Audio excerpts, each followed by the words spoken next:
सूबे को मरकज से लड़ाने के हक में नहीं, इस्लामाबाद में जो कुछ हुआ वो अच्छा नहीं है। मौलाना फजल रहमान की मीडिया से गुफ्तगू, सहाफ़ी ने सवाल किया, ये हुकूमत कितनी देर चलते देख रहे हैं। मौलाना फजल रहमान ने जवाब दिया, कोई नजूमी नहीं हूँ, वैसे हुकूमत के एक दिन चलने का भी कोई जवाब नहीं है।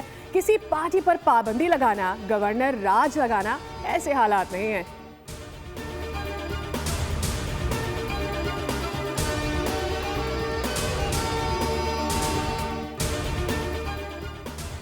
इस्लामाबाद में जवानों की शहादतें हुई, उन्हें खराज तहसीन पेश करता हूँ। दारुल-हुकूमत पर तीसरा हमला नाकाम बनाने वाले काबिल तारीफ है।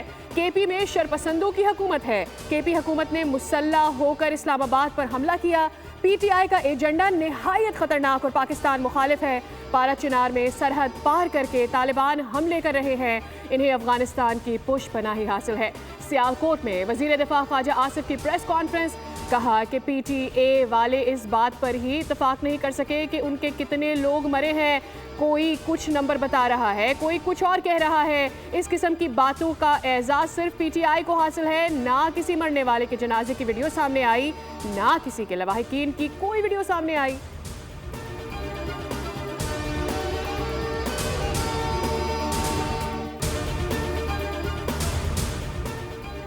झूठी लाशों का प्रोपेगेंडा करने वालों के खिलाफ कार्रवाई होगी। ये फौज और सिपा सालार के खिलाफ पोस्ट करते हैं। झूठी पोस्ट करके ये अपनी खफ्त मिटा रहे हैं। वजीर इत्तलात अता तारक कहते हैं, एक अलीमा ग्रुप है और एक बुशा बीबी ग्रुप है। इनकी पार्टी में खुद इंतशार है। इंतशार और तशद्दुद की सियासत की इजाज़त नहीं दी जा सकती। बुशा बीबी किसी इजलास में नहीं आई। लगता है बुशा बीबी को वजीर आला केपी हाउस से निकाल दिया जाएगा।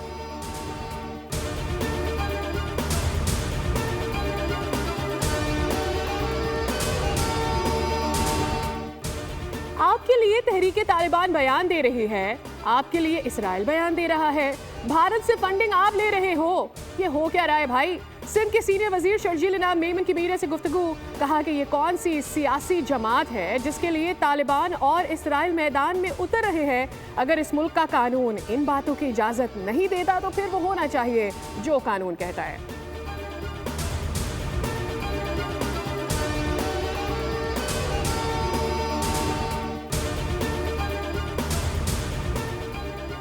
इंसदाद दहशतगर्दी, अदालत ने बानी पीटीआई को 9 मई वाक़ियात का जिम्मेदार करार दे दिया।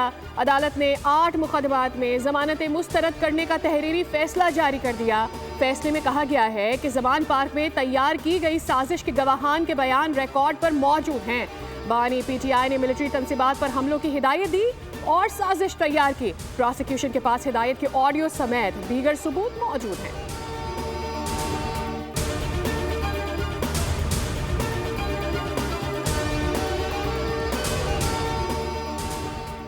पाकिस्तान पीपल्स पार्टी आज 57वां यौम तासीस मना रही है। तमाम अजला में तकरीबात का इनेकाद। कराची के रेलवे ग्राउंड में जलसे की तैयारियां।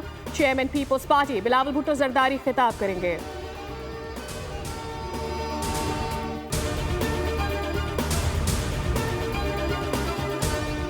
चैंपियंस ट्रॉफी के मामले पर आज होने वाला आईसीसी का इजलास मुलतवी कर दिया गया। वर्चुअल बोर्ड मीटिंग इतवार या पीर को होने का इम्कान। आईसीसी के मुताबिक पीसीबी और बीसीसीआई को वजारत खारजा से बात के लिए मजीद वक्त दरकार है। गुज़िश्ता रोज होने वाले इजलास में चेयरमैन पीसीबी मोहसिन नकवी ने हाइब्रिड मॉडल तस्लीम ना करने का पाकिस्तान का मौक़िफ़ दोहराया था। मोहसिन नकवी ने अपने मौक़िफ़ से मुतालिक बोर्ड मेंबरान को ब्रीफिंग दी और उस पर कोई लचक नहीं दिखाई। भारतीय हुकाम ने मौक़िफ़ अपनाया कि इनकी हुकूमत पाकिस्तान जाने की इजाज़त नहीं दे रही है।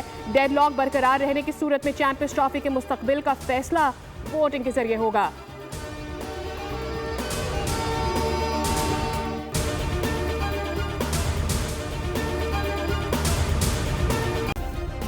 सब्सक्राइब करें और बेल दबाएं ताकि कोई खबर रह न जाए।